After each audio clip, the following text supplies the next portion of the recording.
Welcome to our channel 100% knowledge with success. Video देखने से पहले चैनल को सब्सक्राइब कीजिए और बेल आइकॉन दबाइए। नमस्कार दोस्तों, स्वागत है आपका एक बार फिर से क्लास 12 की केमिस्ट्री की क्लासेज में। देखो बच्चों, कल मेरे पास एक क्वेश्चन आया, एक ने पूछा सर आपने न्यूमेरिकल 2-3 ही करवाए हैं, ज़्यादा नहीं करवाए हैं। तो देखो भैया, न्यूमेरिकल जितने करो उतने ही कम है। मैंने आपको तरीका बता दिया है, उसके हिसाब से आप अपने आप भी कर सकते हो न्यूमेरिकल। अगर आपको नहीं आता तो आप मुझसे पूछिए ना, मुझे भेजिए, मुझे व्हाट्सएप पे भेजिए या कमेंट में लिखिए, मैं आपको बताऊँगा। ठीक है, मैं आपको वीडियो में बना के बताऊँगा। ठीक है, लेकिन हमारे पास इतना टाइम नहीं है कि हम सारे न्यूमेरिकल्स पढ़ सकें। ठीक है, और रही बात कुछ टॉपिक को छोड़ने की, कोई बोल रहा है कोई टॉपिक छोड़ दिए या कम कराए हैं, तो देखो सीधी सी बात है, हमारा जो सिलेबस है वो लेट स्टार्ट हुआ है, क्लासेज लेट स्टार्ट हुई है, इसलिए सीबीएसई ने भी सिलेबस कम कर दिया है। राजस्थान यूनिवर्सिटी का पता नहीं, राजस्थान बोर्ड का पता नहीं, लेकिन हो सकता है यहाँ पे भी कम हो। ठीक है, लेकिन अभी पता नहीं, लेकिन फिर भी मैंने कुछ ऐसे टॉपिकों को छोड़ दिया है जो कि नहीं आते हैं। ठीक है, लेकिन फिर भी बाद में उनको कवर करने की हम कभी भी कोशिश कर लेंगे, वो कभी भी कवर हो सकते हैं एक एक दिन में। और रही बात न्यूमेरिकल की, तो वो मैं कभी छुट्टी वाले दिन या फिर संडे को सारे एक साथ लेके 10-15 न्यूमेरिकल एक साथ डाल दूँगा। ठीक है, तो बस मैं जो आपको पढ़ा रहा हूँ वो पढ़ते रहिए, कोई दिक्कत वाली बात नहीं है, आपको कहीं प्रॉब्लम आने वाली नहीं है, सारे क्वेश्चन एग्जाम में मिलेंगे। ठीक है बच्चों, तो आज की क्लास शुरुआत करते हैं, स्टार्टिंग करते हैं। आज देखो मेरे पास आया था कि सर ऑर्गेनिक केमिस्ट्री स्टार्ट कर दीजिए, फिर बाद में टाइम नहीं मिलेगा,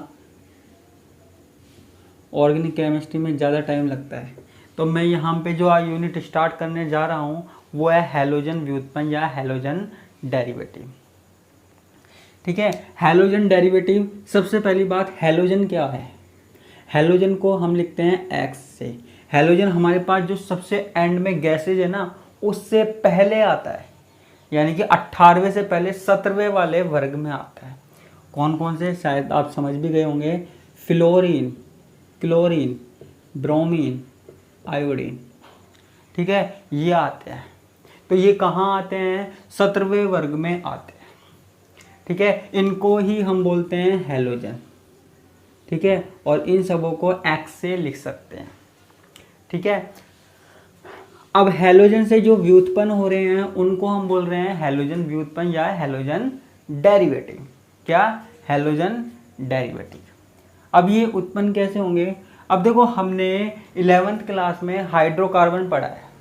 हाइड्रोकार्बन यानी कि कार्बन और हाइड्रोजन, कार्बन और हाइड्रोजन, ये हमने पढ़ा है हाइड्रोकार्बन। अब होता क्या है बच्चों, हमको सिर्फ इतना सा काम करना है, ये हाइड्रोजन को हटाओ, हैलोजन जोड़ो, हाइड्रोजन को हटाओ, हैलोजन जोड़ो। मैंने एक हाइड्रोजन हटाया, एक हैलोजन जोड़ दिया, फिर एक हाइड्रोजन हटाया, फिर एक हैलोजन जोड़ दिया, फिर एक हाइड्रोजन हटाया, फिर हैलोजन जोड़ दिया, और फिर एक हाइड्रोजन हटाया, फिर हैलोजन जोड़ दिया। तो हमको करना क्या है, सिंपल सा काम करना है, हाइड्रोजन हटाओ, हैलोजन जोड़ो, हाइड्रोजन हटाओ, हैलोजन जोड़ो। ठीक है, यानी कि किसी हाइड्रोकार्बन में हम हाइड्रोजन को हैलोजन समूह के द्वारा प्रतिस्थापित कर दें, रिप्लेस कर दें, हैलोजन समूह को क्या कर दें, लगा दें, हाइड्रोजन हटाकर हैलोजन समूह को लगा दें। ठीक है, तो जो हमारे पास यौगिक बनता है ना, जो हमारे पास चीज प्राप्त होती है, उसको ही हम कहते हैं हैलोजन व्युत्पन्न। ठीक है, हाइड्रोजन हटाओ, हैलोजन लगाओ, हाइड्रोजन हटाओ, हैलोजन लगाओ। ठीक है, अगर ये कैसा भी हो सकता है, एरोमेटिक भी हो सकता है, एलिफेटिक भी हो सकता है। अगर एरोमेटिक में से हटा रहे हैं तो एरोमेटिक होगा, एलिफेटिक में से हटा रहे हैं एलिफेटिक होगा। वो भी हम बात करेंगे एरोमेटिक एलिफेटिक की। यहाँ कोई हाइड्रोजन है, हाइड्रोजन को हटाओ, हैलोजन जोड़ो, तो ये भी हमारे पास क्या हो गया, हैलोजन डेरिवेटिव हो गया। क्या हो गया, हैलोजन डेरिवेटिव हो गया। ठीक है, ये बात क्लियर है। ये परिभाषा चाहे आपको मिल जाएगी और आप इसको लिख भी सकते हो।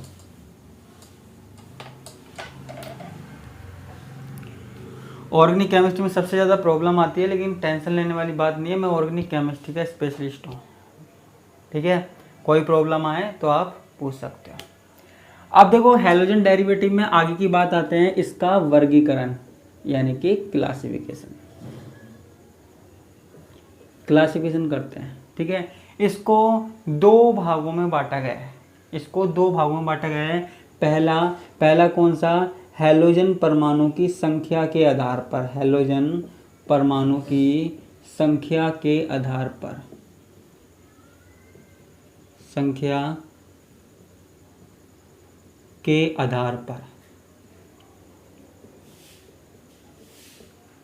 ठीक है, पहला कौन सा हो गया, हैलोजन परमाणु की संख्या के आधार पर। ठीक है, एक दूसरा है हैलोजन परमाणु से बंधित यानी कि जुड़े हुए, बंधित कार्बन परमाणु के आधार पर,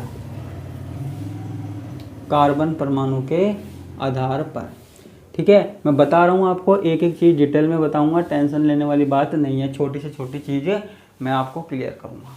ठीक है, सबसे पहली बात हैलोजन परमाणु की संख्या के आधार पर, हम पहली वाली बात कर रहे हैं। ठीक है, इसके बारे में भी हम बताएंगे। देखो किसी यौगिक में कितने हैलोजन हैं, एक हैलोजन है, दो है, तीन है, चार है, जितने भी हैलोजन हैं, ठीक है, उसके आधार पर हम इसको बांट सकते हैं। ठीक है, उसके आधार पर हम इसको बांट सकते हैं। तो पहले वाले में हम बोलते हैं मोनोहैलाइड, क्या बोलते हैं, मोनोहैलाइड,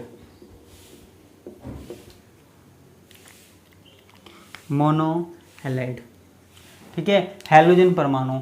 यदि हमारे पास केवल एक हैलोजन परमाणु जुड़ा हुआ है, एक हैलोजन परमाणु है, कहीं जुड़ा हो, किसी यौगिक में एक हैलोजन परमाणु कहीं पे भी जुड़ा हो, एक हैलोजन परमाणु जुड़ा हो, तो उसको हम क्या बोलते हैं, मोनोहैलाइड कहते हैं, मोनोहैलाइड व्युत्पन्न कहते हैं। केवल एक हैलोजन परमाणु उपस्थित होता है। ठीक है, तो यहाँ पे जैसे हमारे पास है CH3 CH2X, यहाँ पे क्या है, एक हैलोजन परमाणु है। ठीक है, ऐसे हमारे पास CH3 CHX CH3, यहाँ पे भी क्या है, एक है, तो इसको हम क्या बोल रहे हैं, मोनोहैलाइड। अच्छा, इनके नामकरण की बात आती है, वो अभी हम करेंगे। अभी आप सिंपल सी बात देख लो, जिसमें एक हैलोजन परमाणु है उसको मोनोहैलाइड बोलते हैं। ठीक है, जिसमें एक हैलोजन परमाणु है उसको मोनोहैलाइड बोलते हैं।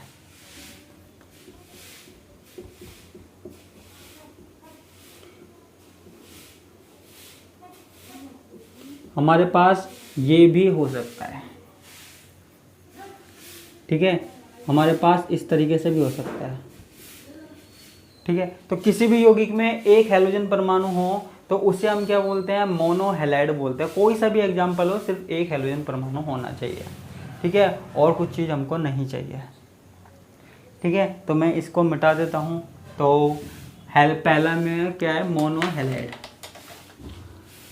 ठीक है, पहला का जो दूसरा है, मतलब इसी के अंदर चल रहा है, पहले वाले भाग के अंदर, तो वो है डाईहैलाइड। देखो आवाज़ की थोड़ी प्रॉब्लम है, क्योंकि आज मैं वीडियो नहीं बना पाया रात में, आज मैं सुबह वीडियो बना रहा हूँ, क्योंकि मेरी थोड़ी सी तबीयत खराब थी। डाईहैलाइड नाम से पता लग रहा है, दो हैलोजन। ठीक है, यानी कि ऐसा हो सकता है हमारे पास कि कोई कार्बन है, कार्बन से दो तो हाइड्रोजन जुड़े हों, दो हैलोजन जुड़े हों, ऐसा हो सकता है। ठीक है, तो ऐसा हो सकता है। जब भी हमारे पास दो समूह जुड़े हुए होंगे तो इसको हम क्या बोलेंगे, डाईहैलाइड बोलेंगे। ठीक है, परमाणुओं की संख्या 2 होती है। ठीक है, तो इसके अंदर भी अलग अलग प्रकार होते हैं हमारे पास। कौन कौन से प्रकार होते हैं, पहले तो आपको यही देखना है डाईहैलाइड का मतलब क्या है। डाईहैलाइड का मतलब क्या है, दो हैलोजन परमाणु, एक मिनट सॉरी, 2 हैलोजन परमाणु। अब इसके अंदर भी अलग अलग प्रकार आते हैं, जैसे gem dihalide. Gem dihalide, gem dihalide का मतलब है यदि एक ही कार्बन से हैलोजन परमाणु जुड़े हुए हों, एक ही कार्बन परमाणु से हैलोजन परमाणु जुड़े हों, जैसे ये है, या फिर हमारे पास CH3CHX ये है, एक ही कार्बन से हैलोजन परमाणु जुड़े हुए हों तो उसको हम बोलते हैं जैम डाई हैलाइड। इतनी सी बात याद रखना, एक कार्बन से ही 2 हैलोजन परमाणु जुड़े हुए हों तो उसे जैम डाई हैलाइड कहलाते हैं। ठीक है। एक आता है हमारे पास विसिनल, विसिनल डाई हैलाइड। आप कहेंगे ये क्या चीज है? विसिनल डाई हैलाइड का मतलब है कि 2 पास पास के कार्बन हैं, इन पर हैलोजन जुड़े हुए हैं। आगे कुछ भी जोड़ सकते हो आप। ठीक है, 2 पास पास के कार्बन हैं, इन पर हैलोजन जुड़े हुए हैं। इसमें एक ही कार्बन पे दोनों हैलोजन जुड़े हुए थे, इसमें 2 अलग अलग कार्बन पे जुड़े हुए हैं। ठीक है, लेकिन दोनों अलग अलग कार्बन कैसे हैं? पास पास वाले हैं, समीपवर्ती कार्बन हैं जिन पे हमारे पास हैलोजन परमाणु जुड़े हुए हैं। तो इनमें आपको डिफरेंस पता होना चाहिए। ठीक है, एक हमारे पास होता है, यहां बना देता हूं, C, alpha omega die halide. ठीक है, अब ये क्या चीज है? इसका मतलब ये है कि जैसे हमारे पास कार्बन है, कोई चेन है, तो चेन में एक हैलोजन परमाणु तो स्टार्टिंग में जुड़ा हुआ है और एक हैलोजन परमाणु सबसे एंड में जुड़ा हुआ है। ठीक है, तो एक हैलोजन परमाणु जब स्टार्टिंग में जुड़ा हुआ हो और दूसरा सबसे एंड में जुड़ा हुआ हो तो इसको हम क्या बोलते हैं? Alpha omega die halide. ठीक है, तो डाई हैलाइड के कितने प्रकार हो गए?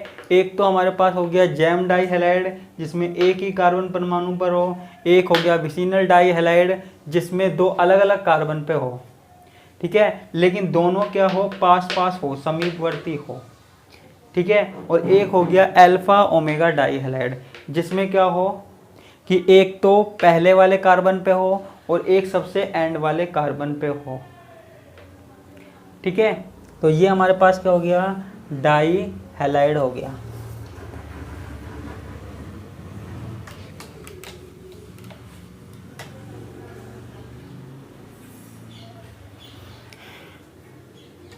इसके अंदर तीसरा है, देखो, अब देखो डाई हैलाइड है, ऐसे ही हमारे पास क्या आ जाते हैं? ट्राई हैलाइड आ जाते हैं, टेट्रा हैलाइड आ जाते हैं, पेंटा हैलाइड भी हो सकते हैं। तो इनको हम क्या बोल देते हैं? पॉली हैलाइड बोल देते हैं, पॉली हैलाइड बोल देते हैं।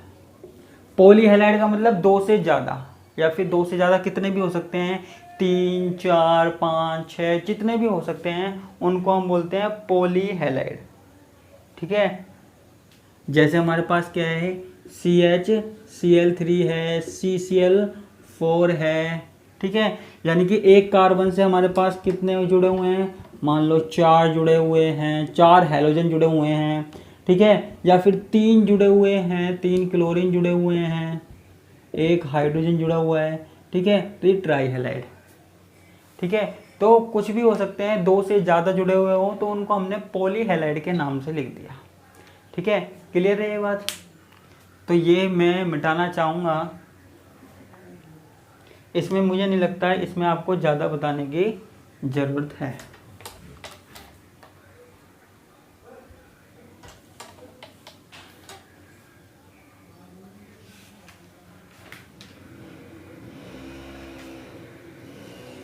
ठीक है, अब इसमें दूसरा आता है हैलोजन परमाणु से बंधित कार्बन परमाणु के आधार पर।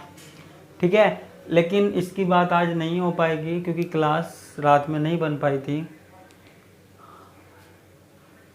उसके, और मेरी तबीयत भी थोड़ी सी ख़राब थी, तो कोई दिक्कत वाली बात नहीं है, कल मैं इसको बता दूंगा, उसके साथ में ज़्यादा करवा दूँगा।